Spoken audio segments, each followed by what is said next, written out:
What's up everyone? Welcome back to Drive Theory. Today we're going to be installing the intercooler piping on the Evo 4. Let's get to it.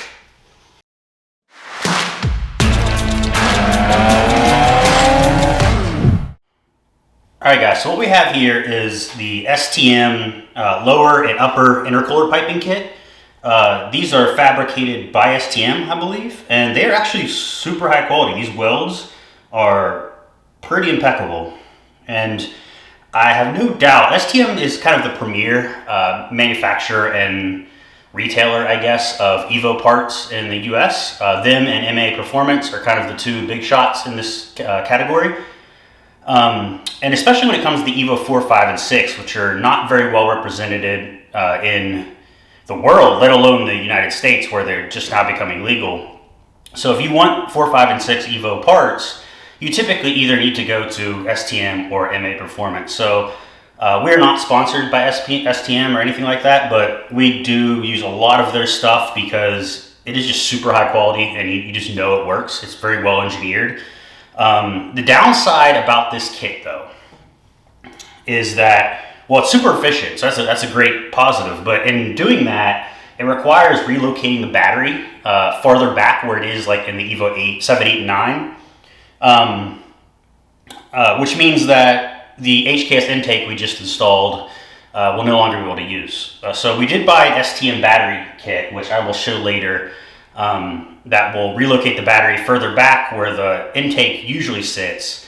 And then I bought an Evo 8 intake, which hasn't arrived yet, which I think will work because it places the filter behind the passenger side headlight, which is where you want it when you have this kit. So I think it'll work. There's no really good speed density intakes for the Evo 4, 5, and 6 that put the filter where we want it. So if this doesn't work, I'll probably take it to an aluminum welder and have them weld something up. But let's see if we can get this let's see if we can get the intercooler piping on for now, and we'll go from there. Oh, also something else I should mention is one of the reasons I love this particular kit, especially the upper intercooler piping. These are two separate orders. Like you can use just the lower intercooler or just the upper intercooler, but I bought the entire setup.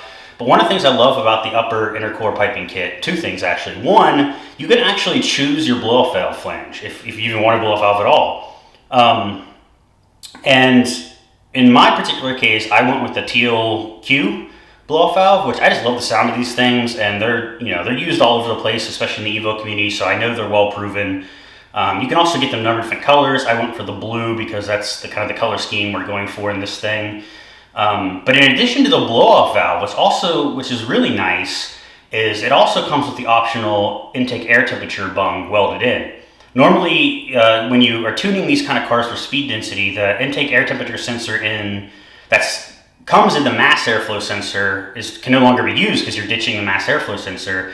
And even if you did want to repurpose it, it's really not powerful. The signal's not powerful enough on it to really get the tuning capabilities you want. So you kind of need to run an external intake air temperature sensor. And to do that, you need to place it somewhere along your upper, towards your intake manifold. And normally you would have to have this welded in, but the guys at STM thought of this and they actually give you the option. I think it's an extra like 30 bucks or something to go ahead and weld this bung in, and it fits your typical GM style intake air temperature sensor, which most ECUs that are sold in America, like the Haltech, the AEM, all that stuff, they all usually use these intake air temperature sensors. They're fairly standard sensor. They're extremely cheap. Most kits, most ECUs even just come with one out of the box. The Haltech certainly does. The AEM I'm pretty sure does as well. We got a neat little harness to go with this that I'll show you guys later as well. But yeah, so that's an awesome thing about this kit. If you guys are looking for upper intercooler piping or even lower intercooler piping for your Evo 4, 5, and 6, definitely hit STM up. They have an awesome setup, and I can't wait to get this thing installed. So I kind of cheated a little bit, and the other night, I didn't film it, but I went ahead and got started on this process.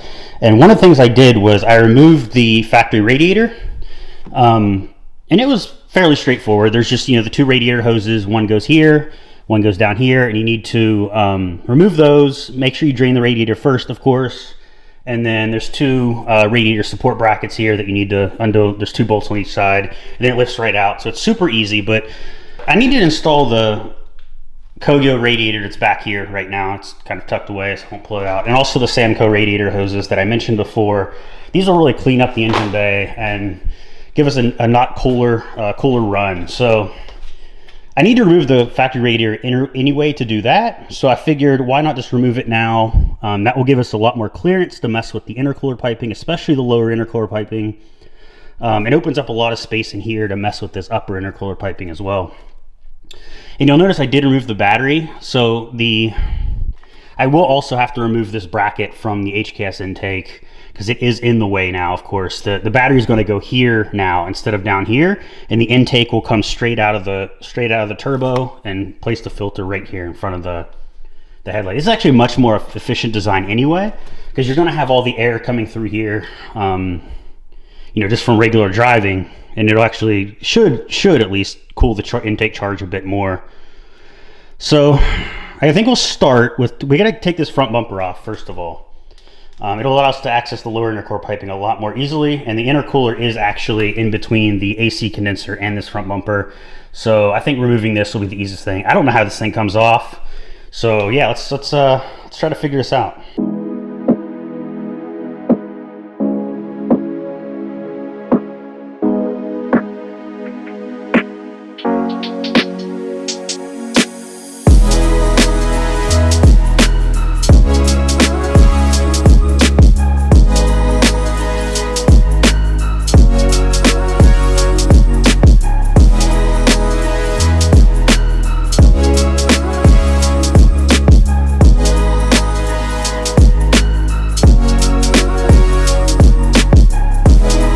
So I finally did get the bumper off.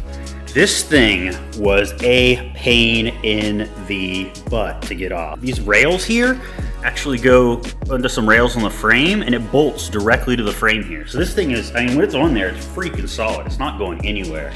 But yeah, it is a pain to get off, and there's not a whole lot of documentation online explaining, how to get it off. As you can see here, I got the lower intercooler piping off, but I did notice when I was down here, and this is no bueno. I don't know if you can see it, but there is a major hole in this oil cooler line here. Luckily, they do still produce these, and I was able to get one off of Amamiya or whatever it said.com. Amayama, I think is how it said, amayama.com. I'll put the link in the description. But as you can see, there's actually a vinyl line in here, so it's not as bad as it looks, but it is leaking. I think it's fine for now. I have a new one on the way. So we got this lower intercooler piping off. It's kind of hard to see under here, but here's where it connects on the J-pipe here. Next, we need to tackle this upper intercooler piping here, which goes all the way down here. Shouldn't be too bad. There's a clamp here and a clamp on the bottom. There's a couple bolts holding it to the frame. So once we get those off, it should be ready to put the new ones on. Let's go. Okay guys, I did get the upper intercooler piping off. As you can see, the engine bay is clear. So yeah, we can finally start installing the new stuff and see how this thing looks. Check back soon.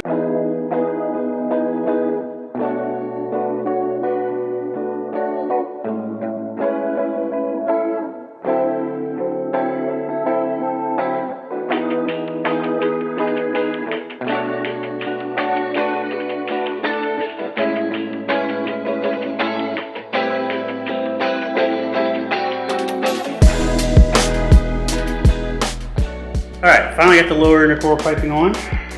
Looks pretty good actually. The fitment is pretty on point. This rubber hose gives a lot of, or rubber coupler I guess, big ass coupler, gives a lot of flex in the piping, and then it kind of runs all the way up to the J-pipe there. Pretty nice setup. I'm happy with it. I think this coupler is just a little bit too big and could probably be trimmed, but I don't have the tools to do it. But I think it'll work. So it's a little bent extra, see what I mean? Like right here, just a little tiny kink, but I think it's fine. It fits up, everything fine. So now let's tackle the upper intercooler piping.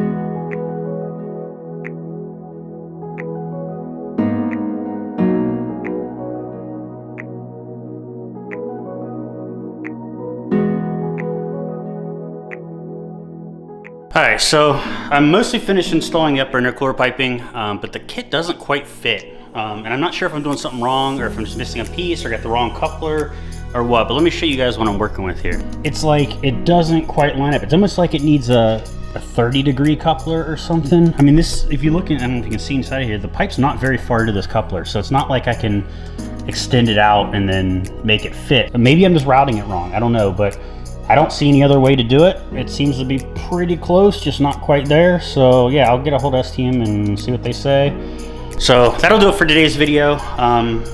Wanted to hear back from STM. I'll finish installing this. I'm still waiting on the Evo 8 intake. All right guys, while I was editing this video, I did a little research on why the upper intercooler piping didn't fit the factory intercooler.